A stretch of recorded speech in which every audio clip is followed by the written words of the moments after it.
नमस्कार। आज हम एक खास रिपोर्ट पे बात करने वाले हैं। जी। ये एलाने जंग न्यूज़ की रिपोर्ट है और पंजाब वक्फ बोर्ड से जुड़ी है।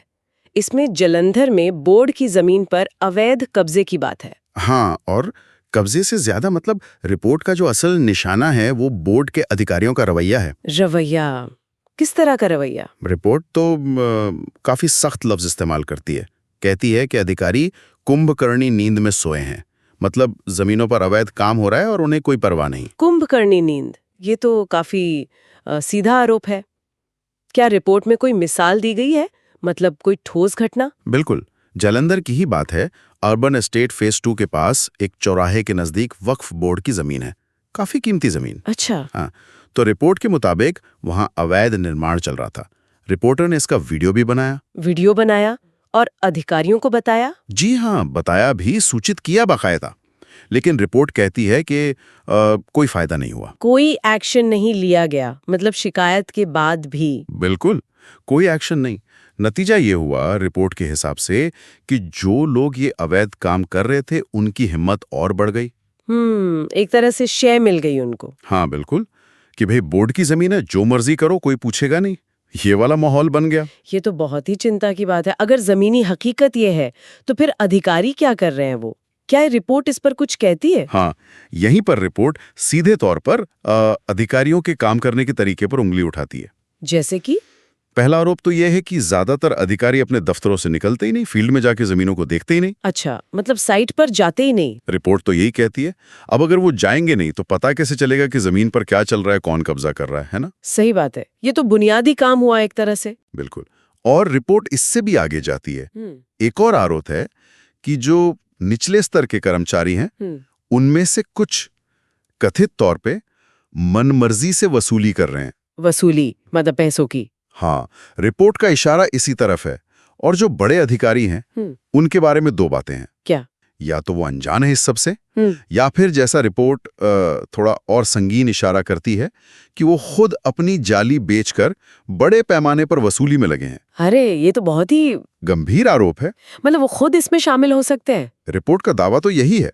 वो कहते हैं कि ये सोचकर कि भाई हमसे कौन पूछने वाला है, ये सब चल रहा है। लेकिन ऐसा क्यों होगा?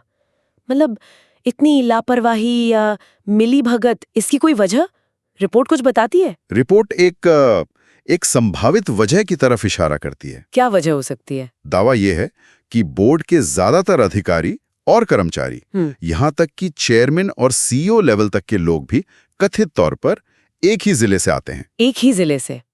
उससे क्या फर्क पड़ता? रिपोर्ट का तर्क यह है कि इससे उनके बीच एक तरह का तालमेल या कह लें कि गुटबंदी हो गई है।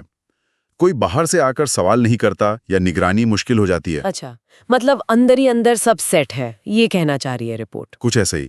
रिपोर्ट ने एक मिसाल भी दी है। एक कहावत कहती है कि बाघ के चौकीदार ही बाघ को खाने में लगा है, तो इससे बचने के लिए ऊपर से कौन आएगा?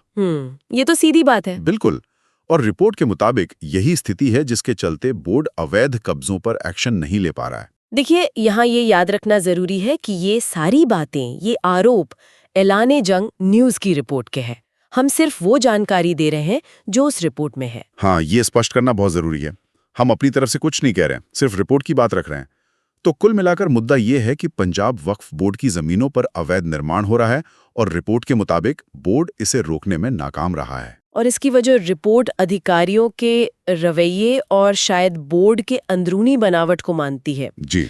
तो फिर इसका हल क्या है रिपोर्ट के हिसाब से? एलाने जंग न्यूज़ का तो यही मानना है कि जब तक हर जिले में बोर्ड के अधिकारी फील्ड में उतरकर सक्रिय नहीं होंगे, अपनी जिम्मेदारी नहीं समझेंगे, तब तक ये चीजें चलती रहेंगी। तो देखना होगा कि बोर्ड आगे क्या कदम उठाता है। बिल्कुल, भविष्य में क्या होता है ये देखने वाली बात होगी। सही कहा। और ये हमें एक बड़े सवाल पर भी सोचने पर मजबूर करता है। अगर मान लीजिए रिपोर्ट में उठाई गई बातें सही हैं, तो क्या सिर्फ अधिकारियों के जागने का इंतजार करना काफी होगा? या फिर ऐसी संस्थाओं में जहां इतनी संपत्ति है, उसकी सुरक्षा और पारदर्शिता के लिए क्या सिस्टम में ही किसी बड़े बदलाव की जरूरत है? ये एक बहुत महत्वपूर्ण सवाल है। शायद सिर्फ अधिकारियों पर निर्भर रहने के बजाय व्यवस्था को ही दुरुस्त करने की जरूरत हो। बिल्कुल। ये एक सोचने वाली बात